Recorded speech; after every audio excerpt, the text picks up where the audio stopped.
And tell us what it's like to be homeless and how long you were homeless, because it's an incredible story.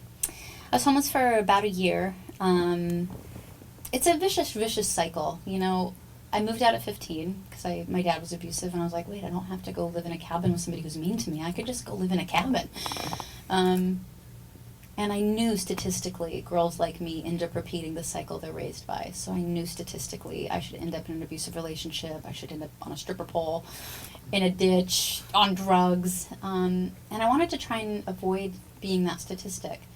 And I looked at this idea of nature versus nurture. I had had an amazing teacher in one of the schools I went to. I switched schools every 6 months, but this one teacher in Anchorage had me reading a lot of Greek philosophy, and it really changed my life. And I looked at this idea of, if you didn't receive good nurture, was it possible to re-nurture yourself? And how could you get to know your actual nature if your nurture was so bad? And one of the things that made me think about this was a little bunny that we had growing up. Its name was Caramel, because it was caramel colored. And our horses' names were Gray and Brown, and you get it. But the only place to keep this bunny safe was in the chicken coop. And so this little teeny baby bunny was raised with chickens.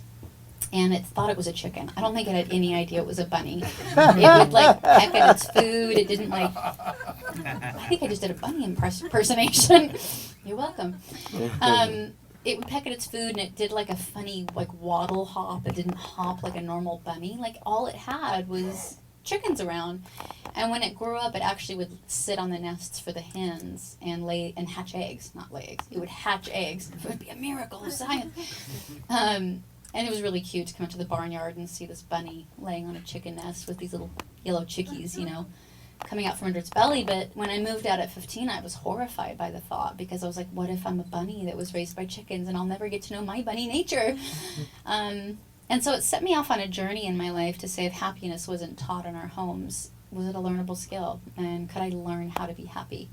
And that set me off on this journey of, maybe if I was clever, maybe if I used my mind, I could use it like a ladder to climb out of my circumstance and create a better life for myself.